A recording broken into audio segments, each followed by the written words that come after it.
Welcome to the Real News Network. I'm Jessica Devereaux in Baltimore. On Tuesday at the UN General Assembly, President Obama and the new Iranian President Hassan Rouhani gave speeches that marked the opening of new diplomatic relations between U.S. and Iran. Let's take a listen to what President Obama and Iranian President Rouhani had to say. Conciliatory words will have to be matched by actions that are transparent and verifiable. The roadblocks may prove to be too great, but I firmly believe the diplomatic path must be tested. The Islamic Republic of Iran insisting on the implementation of its rights and the imperative of international respect and cooperation in this exercise is prepared to engage immediately in time-bound and result-oriented talks to build mutual confidence. Nuclear weapon and other weapons of mass destruction have no place in Iran's security and defense doctrine and contradict our fundamental religious and ethical convictions. With us to discuss the significance of this change in U.S.-Iranian relations is Reza Marashi. He is the research director for National Iranian-American Council. Thanks for joining us, Reza. Thanks for having me. So, Reza, why is this change in diplomatic relations happening now? Is this due to the effects of sanctions and what's been happening over there economically in Iran? Or is this more about Obama trying to actually score a political win after failing to shore up support in Congress for military intervention in Syria? I think it's a byproduct of a few different things. You know, sanctions are certainly sharpening the choices of the Iranian government. I don't think anybody doubts that. And certainly Obama is looking for political wins where he can find them. I would argue that the biggest change we've seen so far is the mandate that the Iranian people gave to the new Iranian president when they elected him.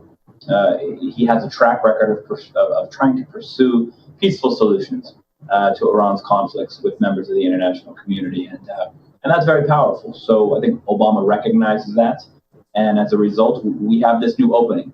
It's a very slow diplomatic thaw, and right now I think both sides are taking steps rhetorically, a change in style and a change in tone, and hopefully later on down the line can facilitate a change in substance.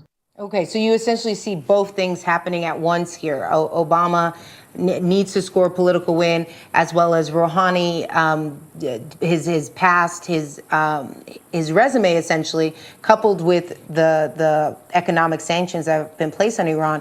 Both these two forces are coming together. Now we're seeing this opportunity for thawing between both sides. Yeah, like I said, it's a sum of all parts. And I think both men know, both Obama and Rouhani know, that they have the support of the vast majority of their respective populations to try and solve this U.S.-Iran conflict peacefully. That's been bubbling over for 34, 35 years now. And it's kind of reached a point where, in the old game of chicken where two cars drive towards the end of the cliff, both sides kind of hit the brakes and said, wait a minute, if we go over this cliff, so to speak, it's going to end up in a military confrontation that both sides would independently seek to avoid. So I think it's good that cooler heads have prevailed, and both sides are trying something that frankly hasn't really been tried any time over the past 3 decades prior, and that's positive, but it is going to take some time. Let's talk about how this is going to affect U.S.'s primary alliances in the region.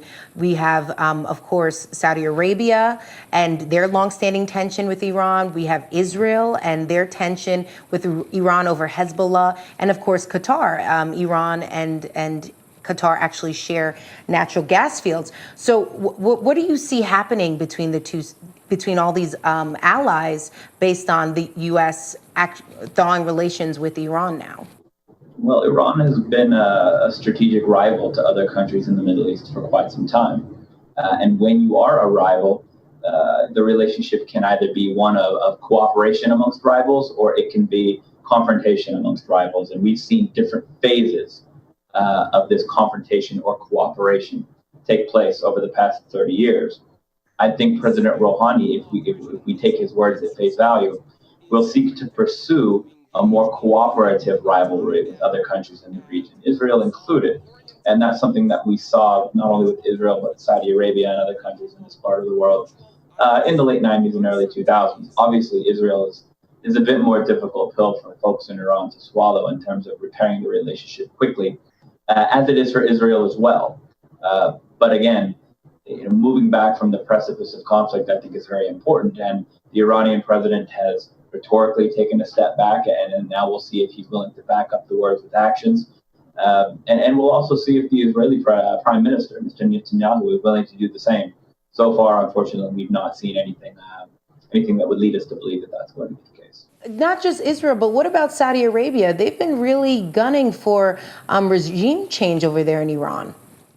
Well, the Saudis are the natural rival to Iran in the region, two biggest countries in terms of landmass, large populations, massive amounts of energy resources. And this is something that the Saudis are going to want to see it to believe it, in terms of Iran taking a different approach to its regional policies. They're going to want to see Iran take steps. Perhaps Iran goes first to demonstrate goodwill and build trust with the Saudis. It remains to be seen how that process will play out, but I do think it's something that they're going to try. And the men who tried this 10, 15, 20 years ago in Saudi Arabia and Iran are still major players in their respective governments. So it's certainly not outside the realm of possibility. And I wouldn't be surprised if it was the first domino to fall in terms of Iran repairing its relations with the world more broadly and the Middle East more specifically. Okay, let's switch gears a little bit and talk about domestic politics in Iran.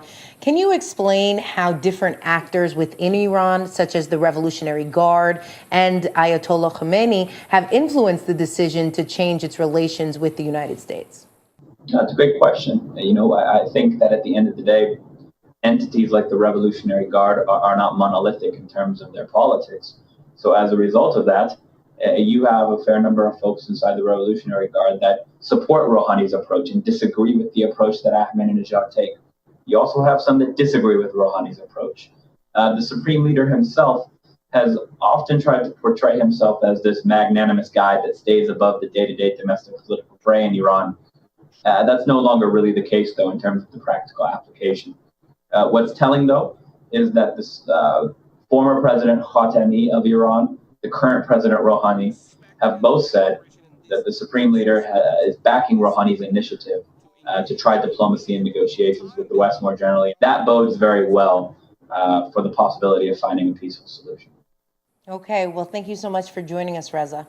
Thanks for having me. And thank you for joining us on the Real News Network.